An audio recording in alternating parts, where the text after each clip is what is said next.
wasaaradda gaashaandhigga ee dowladda Mareykanka ee The Pentagon ayaa waxay xaqiijisay in 13 askari ay dhinteen tan iyo howlgalka markii uu bilowday 28 February. 7 ka mid ah waxaa la sheegay inay geeriyoodeen kadib markii Iiraan ay bartilmaameysatay saldhigyo ciidamada militariga ee Mareykanka ay lahaayeen, halka 6 kalena sida la sheegay ay ahaayeen kuwii ku dhintay diyaaradii soo burburtay ee Mareykanka uu lahaa kuna dhacday gudaha dalka Ciraaq. dhinaca kale Mareykanku wuxuu xaqiijiyay inay kordheen tirada askarta kaga dhaawacantay dagaalka bilowday 28 February. dagaalkan oo toddobaadkiisii saddexaad dhameysanaya waxa uu Mareykanka uu sheegay 200 oo ciidamadooda kamid ah inay dhaawacmeen. taliska dhexe ciidamada Mareykanka ee CENTCOM ayaa sheegay 10 kamid ah ciidankooda in xaalad dhaawac ah oo aad u halis ah ay ku jiraan, halka kuwa kalena la sheegay in xaaladooda ay soo roonaatay. Iiraan waxay bartilmaameysatay ilaa 7 saldhig: Bahrain, Ciraaq, Jordan, Kuwait, Sacuudiga, Imaaraadka Carabta iyo sidoo kale Israel. dhammaan saldhigyadii ku yaalay oo Mareykanka u lahaa ayaa lagu waramayaa inay dowladda Iiraan ay bartilmaameysatay.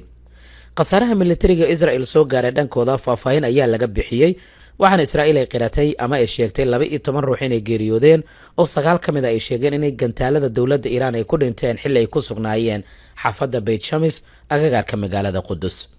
sheekada intaasi kuma eka, xalay duqeymo culus ayaa dhacay. Israel waxay sheegtay inay mowjad kale oo weerar ay ka furisay gudaha dalka Iiraan, iyagoo sheegay inay bartilmaameysadeen xarumihii shidaalka iyo kaabayaasha dhaqaalaha ee dowladda Iiraan oo ku yaala magaalada Tehran. raadiyaha ciidamada Israel ayaa baahiyay mowjada weerarkaasi inay ahayd mid kaliya lagu bartilmaameysanayay xarumaha wax soo saar iyo sidoo kale shidaalka ee dowladda Iiraan. qaraxyada ugu badanna waxaa laga maqlay sida la sheegay bartamaha magaalada Tehran iyo galbeedka.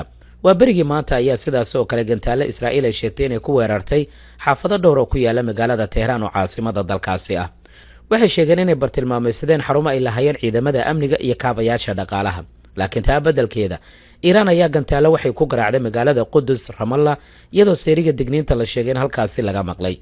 sidoo kale bartamaha Israel ayaa laga maqlay seeriga digniinta kadib markii dowladda Iiraan dhankeeda ay sheegtay inay mowjado gantaale ay ku weerartay magaalada Tel Aviv iyo magaalooyin kale. intaanan eegin magaalooyinka Israel aan kula wadaago dalalka Khaliijka iyo waa berigii maanta xaaladoodu siday ahayd. maanta oo Talaado ah ayaa dowladda Iiraan mar kale waxay bartilmaameysatay qaar ka mid ah dalalka Khaliijka, laga bilaabo Kuwait, Sacuudiga ilaa dowlado kale.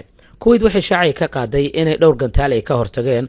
Qatar ayaa dhankeeda sheegtay 3 diyaaradood oo daroonisa inay soo rideen, 14 kale oo gantaale balaasigana lagu soo weeraray saacadii la soo dhaafay. Imaaraadka Carabta saldhigga lagu magacaabo Al-Dhafra ayaa weerar la kulmay kadib markii Iiraan gantaale halkaas ay ku garaacday. wasaaradda gaashaandhigga Imaaraadka Carabtana waxay sheegtay in nidaam difaaciyeedkooda uu ka hortagay gantaaladaasi inta ugu badan isla markaana la soo riday.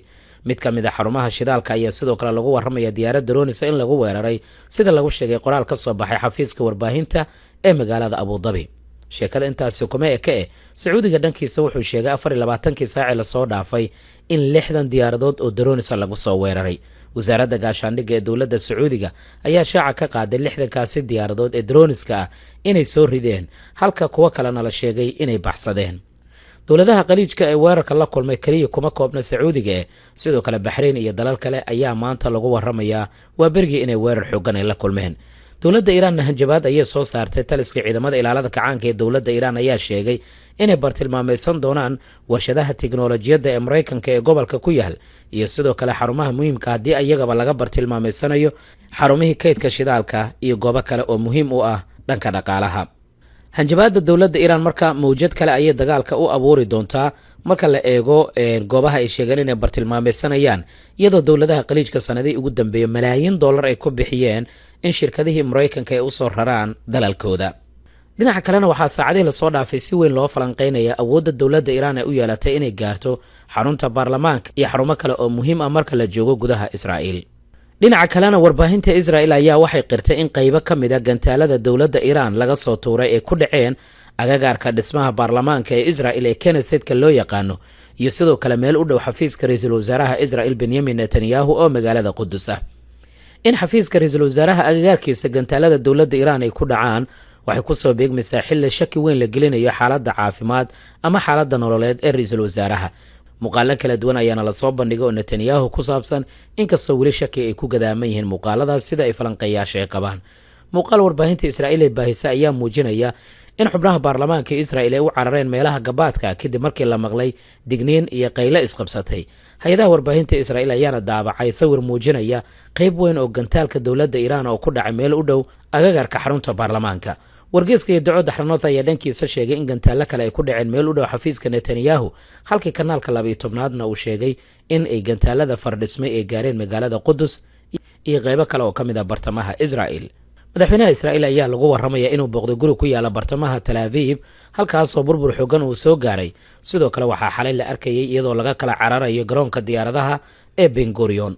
Iiraan ayaa saacadihii ugu dambeeyay waxay adeegsatay gantaalada Fatax, Cimaad, Qadar, Zulfaqaar iyo gantaalo kale, kuwaasoo awood u leh inay gaaraan gudaha Israa'iil. waxaana Israa'iiliyiinta ay doonayaan Iiraan inay ka tanaasusho dhammaan gantaaladan. maxay kula tahay qaybta hoos aragtidaada ku reeb? waad mahadsan tahay.